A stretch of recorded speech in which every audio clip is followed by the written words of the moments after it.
LeBron, Brady, Serena, Tiger, Messi, Phelps, Clark? Listen, Caitlin Clark, former collegiate superstar, now WNBA, I guess you could say superstar, right? She's catching mad heat for no reason. I follow this pretty closely because, you know, there are a lot of things we can pick from this culturally, first of all, right? And I think there are a few how do I want to say plot holes in this whole situation. So look, let's break down what's actually going on here, right? So Caitlin Clark, WNBA player, now WNBA player, she's a rookie, and you know she came into the league, into the WNBA, a sport that no one watched. So funny story, when it first came out, I actually watched it. Like, I remember players, because it was around the summertime and it was right after the NBA finals. Like, it was like a dead spot in sports, and I was never really a big baseball fan or anything like that, so I couldn't really care less about baseball. So it was just like, somehow I would just have like the WNBA and like golf on TV, right? And usually, I'm telling y'all too much, but I actually like golf on TV. Like, I could, like, you don't have to sit there and watch it, but like, you could be like, oh yeah, something really peaceful about having that on TV and just doing what you got to do, right? I don't know, but and I'm actually trying to learn how to play that game. I'm doing terrible at it, by the way, but golf is an interesting game. Anyway, Caitlin Clark comes into the WNBA, and there's this big hoopla over how good she is or isn't, and why she's the face of the WNBA, and a whole bunch of envy going on around there. And it really, a few points kind of stick out to me, right? So I can only think of a few reasons why it seems that the WNBA is mad at Caitlin Clark, right? They don't like her, right? One reason is she came in with a following, right? And she came in with a huge following, which also means she came in with making more money than like most of their careers, most of these women made over their careers, period, right? With just endorsements alone, right? She's not getting paid much from the WNBA because the WNBA loses money, right? So there's no money to pay the players if you don't make money. I'll get into that though, right? So, so I'm not assuming, but I can see that they're hating on her because of that. They're envious, right? So they're hating on her because of that. They're hating on her. So she's the face. She's, has money, and unfortunately, they're hating on her because she's white. Like, it's painfully obvious, right? Like, it's just like, why? And here's the cold game that they're playing right now. But I'll look at this from two different perspectives, okay? The first perspective is from a business perspective. It doesn't make any sense for the WNBA as a whole to kind of treat her the way that they have, right? Like, she's bringing attendance. She's bringing viewers, right? So all of sports, no matter which way you look at it, it comes down to this. It's entertainment. Sorry, it is entertainment. And every single athlete or every single team, what have you, they get paid based on how many butts they can put in the seats. That's it, right? Caitlin Clark comes onto the league and comes onto the scene, and she's putting butts in seats. So she probably should be the face. Why? Because the WNBA is trying to make money. I just saw a report that they lost $50 million or projected to lose $50 million. Have they ever made money? And it's just like, again, from a business perspective, it amazes me that the WNBA athletes were sitting there trying to say that they should be paid the same thing as NBA players when the NBA makes upwards of $3 billion a year. Like, Like, y'all are missing the point. You're missing the point. You're missing the point. So let's clear away all the stats, clear away all that stuff, right? And it's just clear away the skills too, because it's not even like you get paid. They don't get paid based on skill, right? You get like the skill can lead to butts in seats, but ultimately you get paid on putting butts in the seats. That's what you get paid for, to bring eyes, to bring attention to what you're doing.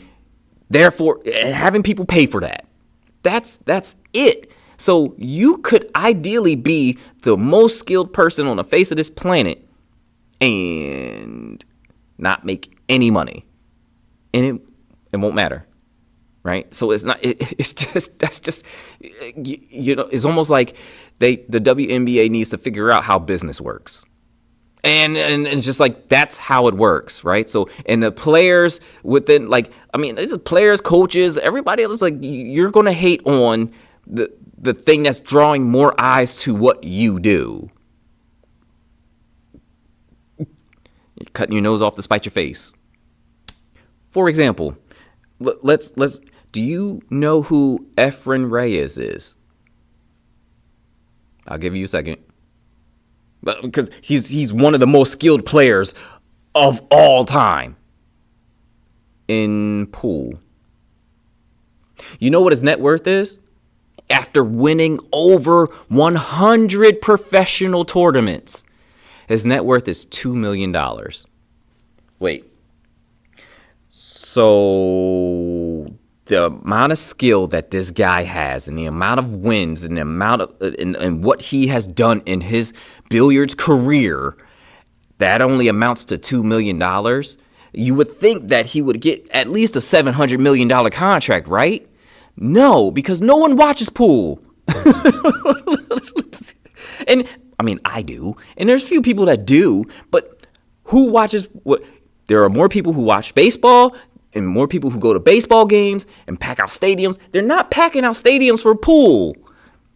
It's just so you get paid based on how many eyes you bring to your sport, how many eyes you bring to look at you at your games. Like, how many butts can you get in the seats? That's what it comes down to. And it's just, so I'm getting to the part that really grinds me up, and right, because now you have some of these players who are trying to turn it into a race thing, and that there is no quicker way to get under my skin than to bring up something about race when it has nothing to do with race. And that grinds me up. That grinds me up. So here's the situation. There's seemingly some resentment built up because the WNBA is largely black, and of a certain sexual orientation, which still is irrelevant. But it's just like, it's largely black. And you have this white girl coming in and they're saying she's the face of the league when all these other black women have stats. And again, I already explained to you from a business perspective, stats don't matter, right? And I think there's a large portion of what's coming down here is that they're kind of crying racism a little bit because Caitlin Clark is white. But I wonder how many people would be really, really upset. How many of those players would be really that upset if Caitlin Clark was black?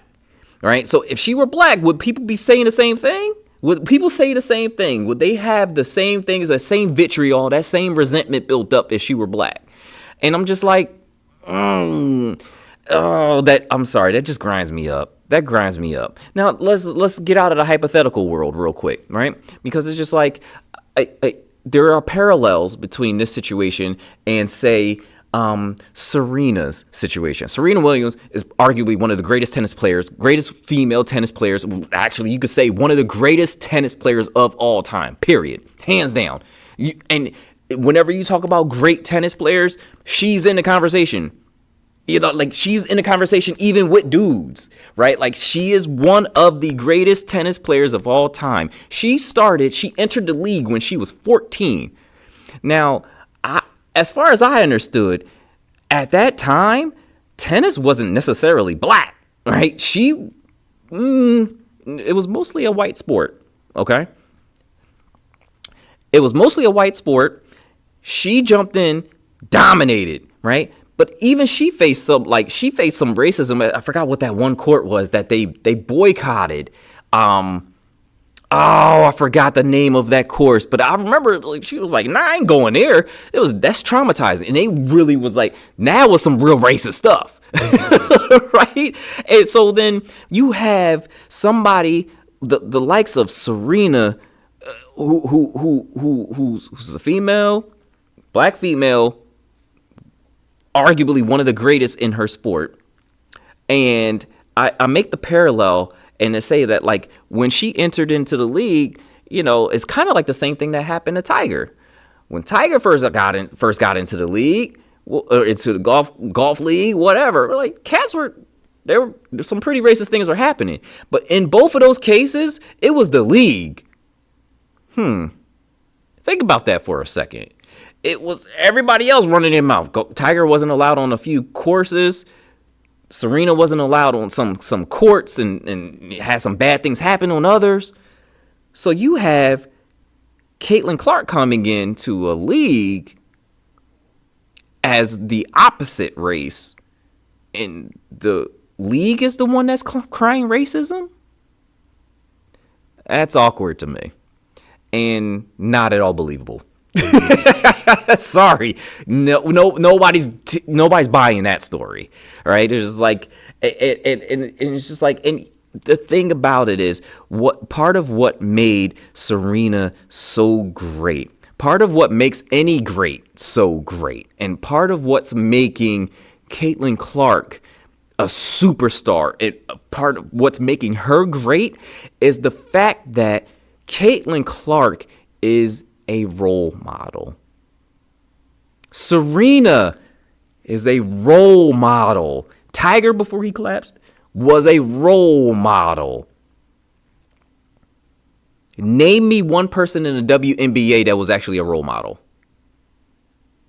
that the majority of Americans were looking at their daughters and saying, "Hey, you know what? You could be her." That wasn't there, and that's the problem. Has nothing to do with race. It has nothing to do with race. Otherwise, Serena wouldn't have been where she wouldn't have been where she was, and she wouldn't be where she is. You know what I mean? Has nothing to do with race. Has everything to do with y'all just ain't that likable. Sorry. That's the way it is. Even when it comes down to, Caitlin Clark gives master classes as to how to handle pressure and how to handle external forces and continue to move on and continue to try and build a winning team. It's a master class, and she shouldn't know how to do that yet. Right? I'm watching the interviews, post-game interviews, and she's always pumping up her team and saying, "Hey, we'll get this together. We'll get this figured out." And then people are always trying to bait her. "Hey, when are you going to say something to your fans?" It's like, I'm not on social media to even say anything to them. Why would I say anything? Everybody, look, I don't know anything about this. All I'm focused on is winning games. I'm focused on playing basketball.